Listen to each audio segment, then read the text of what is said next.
Hello everyone, how's it going? It is Tiernor as always, and I wanted to bring you another top whatever list.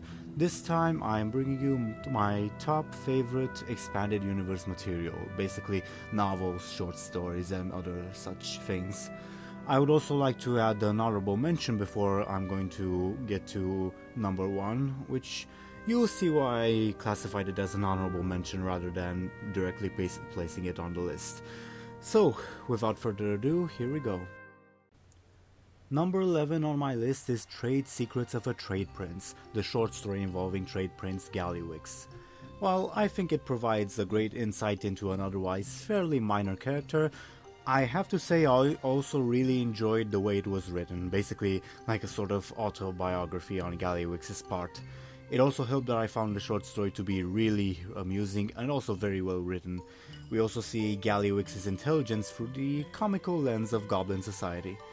I also have to say that I think it is the most accessible book to one who is not familiar with Warcraft's lore.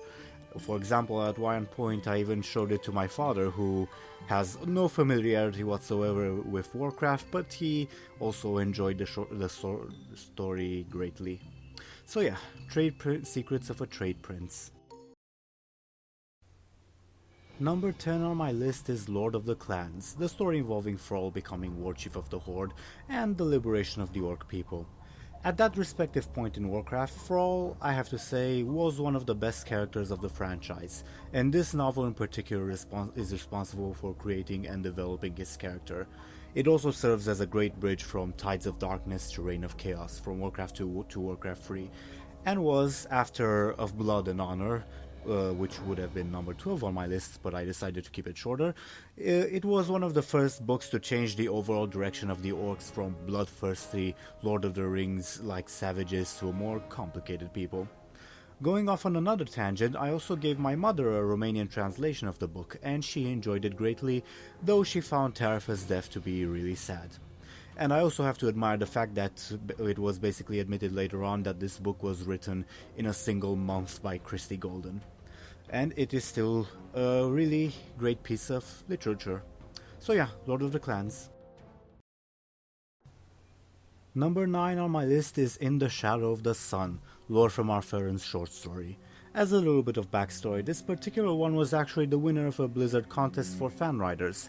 The original story was structured as a sort of diary of Lor'themar, and was later changed to be what it is today, keeping most of the original story, but removing the diary aspects. And I really enjoyed this story because it finally provided a little bit of lore for the Blood Elves, who seemed mostly forgotten in the chaos of the Cataclysm, and provided great insight into their leadership and overall intrigues regarding their position within the Horde, and the relationship between the Blood Elves and the High Elves. It also solidified, to me at least, the character of Lor'themar, and showed that, despite the fact that he does not desire to rule exactly, he is still the only one suited for the job. Number 8 on my list, which I honestly did not expect to put this high, is Quest for Pandaria, the short story series involving Chen and Lily Stormstout rediscovering Pandaria. As a bit of a preface, I am not a Mists of Pandaria hater, nor am I a Lily hater. I hate very few things apparently. Quest for Pandaria follows the Pearl of Pandaria comic series and is overall a very engaging and very well written story, and it really explores the importance and implications of family and loyalty. It helps develop Chen and Lily's characters, who are sometimes placed in situations which even they cannot resolve. And it also showed that Chen does not have a loyalty towards a faction specifically, but rather towards his friends, family, and those who he feels deserve his loyalty, though he is always willing to lend a helping hand. Number 7 on my list is Arthas: Rise of the Lich King. In my own opinion, this book succeeded in transforming Arthas from a well-known but Anakin Skywalker-esque character to an actually great character.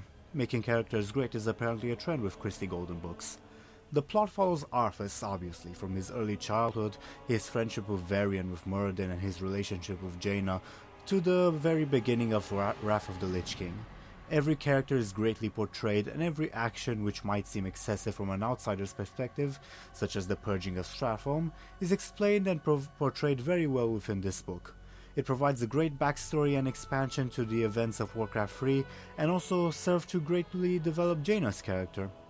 Arthas Rise of the Lich King really is a bit of a must-own for people aspiring to learn Warcraft's story.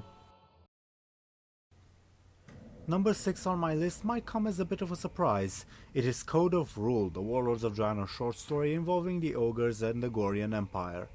I thought it was a great insight into the workings and society of the Gorians, and it might actually be the first expanded universe book, or story overall, written from an ogre's perspective. The author also really explains well how having two heads as an ogre would work, since the action is written from Imperator Margok's point of view. We also see that despite the fact that he is a proud and defiant person, he is an ogre after all, Imperator Margok is also a very pragmatic one. My only regret with the story was that the aspects it introduced or expanded upon, among them the ogre spellbreakers, were very much ignored in Warlords of Draenor's story, when they could have greatly contributed to it in my honest opinion. Number 5 on my list is Beyond the Dark Portal, the novel covering the events of Warcraft 2's expansion pack. This novel follows the, in my opinion, somewhat disappointing Tides of Darkness with a great story. It has tons of little homages and sets up the story of Burning Crusade very well, successfully managing to include the Grond, the Auchenite, Deathwing's Dragons, the Orcs of the future Fel Horde, and so on. Obviously, the story's protagonists Ner'zhul, Turalyon, and Khadgar are incredibly well written, with Ner'zhul's character development and the relationship between the big five sons of Lothar successfully driving the story forward in my honest opinion. And despite the very large array of characters, some of them incredibly minor, the reader grows attached and has a great understanding for every individual one. Some of them, such as Fenris Wolfbrother, even appear later on in World of Warcraft. So yeah, Beyond the Dark Portal. Number 4 on my list is The Shattering Prelude to Cataclysm. In my honest opinion, this book is the greatest transition from expansion to expansion within World of Warcraft that has ever been written. Christie Golden really does a great job at portraying each individual character, and there's a wide array of them to say the least, to the point where no character, not even Garrosh or Moira, is entirely despicable. Well, with the exception of Magatha Grimtotem, but really that's her own fault.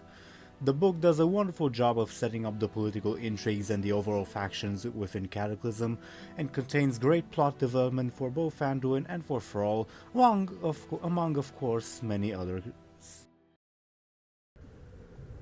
Number 3 on my list is The Last Guardian, one of the first novels which deals with the First War, specifically with Medivh and Khadgar. This book does a wonderful job of establishing many of the overall principles of magic within Warcraft, and provides great insight into the world of Medivh, despite the fact that even Khadgar himself does not seem to know everything. And both of them, in my honest opinion, are some of Warcraft's greatest characters. The book also serves as some of the greatest development for the characters surrounding Medivh, mainly Lothar, Garona, or Moros. One of my favorite moments was also near the end of the book, after Khadgar buries the decapitated Medivh. He happens to meet with the specter of the future Medivh, who is preparing to warn the world of the coming of the Legion in Warcraft 3. I really recommend the book, now more than ever, since Khadgar apparently seems to take up the role of Medivh in the coming up Legion expansion. Number 2 is the Unbroken short story, The Tale of Nabundo Discovering Shamanism. The story is wonderfully written and follows a hero ostracized by his people, and seemingly by the very source of his faith, turning to something new and using it to also help the Draenei, broken or not. The short story also follows several secondary characters, broken Draenei trying to cope or succumbing to their condition, all of them great stories on their own, and all of them contributing to Nabundo's plight, who is, at the same time, also haunted by the shouts of the people of Shattrath he was unable to save. The story nonetheless has a hopeful ending, as the marginalized and ostracized Nabundo returns to the heart of Draenei society and begins teaching shamanism to them. One minor detail I also particularly liked was the presence of Akama in the sidelines of the story, who sees Nabundo's example and uses it to also rejuvenate his own hope and his own will, leading to the well-known events of the Frozen Throne and Burning Crusade. The honorable mention that I talked about is the story Silverhand, Ebon Blade, written by Raphael Lahad, dealing with the Argent tournament and the relationship between Tyrion Fordring and Darion Mograine. You might be wondering why you've never heard of it before. Remember when I talked about In the Shadow of the Sun and how it was actually the winner of a Blizzard writing contest before being canonized? Silverhand Ebon Blade actually won the contest in the previous year, and Blizzard said that they might canonize it, but unlike In the Shadow of the Sun, there hasn't been an opportunity to do so yet. Silverhand Ebon Blade follows the efforts of Tyrion Fordring to establish the Argent tournament, and him trying to obtain the support of Darion and the Death Knights of Acheros, who pretty much laugh in his face at the suggestion. The short story explores Tyrion's character, who starts to slowly crumble as disasters continue to fall on the tournament and on his efforts to secure peace between the Horde and the Alliance. The story mentions the devastation that the death of his son, Talon, caused, and at one point Tyrion, exasperated, accidentally calls Darion by the name Talon, helping to establish a link between the two characters, one who lost his father, the other who lost his son. In the end, Darion himself comes to encourage Tyrion in his endeavors and to lend the support of his Death Knights to the tournament, and which establishes a tight friendship between the two. The end of the story also symbolizes this, as the two watch a joust between an Orgrimmar champion and a Stormwind champion, while in the sidelines a young human boy and his father cheer for the Orc and Broken Orcish, while the two combatants treat each other with respect. So yeah, Silverhand Ebon Blade. I'll put a link to the story in the description below, and I heartily recommend it to everyone interested. And number 1 is...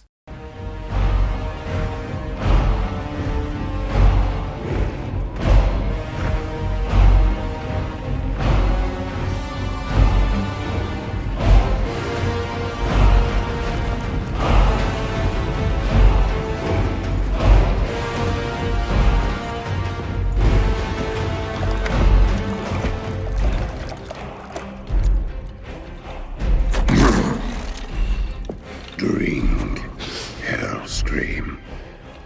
Claim your destiny. Number 1 and my all-time favorite is Rise of the Horde. This story contains several themes and has a wonderful selection of characters. The Honorable Durotan, who seems to be the only rational person in the middle of his people's madness. The ambitious Ner'zhul, who is thwarted and cast aside thanks to his very ambitions. The insidious Gul'dan, willing to sacrifice his own people for the sake of power. And the Draenei and Velen, the victims of Kil'jaeden's retribution. The book also explores several themes, among them family, vengeance, but also the one of religion. The prologue of Rise of the Horde is written in many ways as a sort of divine providence saving the Draenei, and the theme is also brought up on several interactions between the Orcs and the Draenei. Rise of the Horde is overall a tragic story, but also not one entirely devoid of hope in the end, and might be my favorite novel of all time, to be perfectly honest. And this brings us to the end of my top 11 favorite expanded universe material. Leave any thoughts in the comments below, and I'd also like to hear what everyone's favorite book, story or comic or whatever is. Otherwise, I'll see you all next time.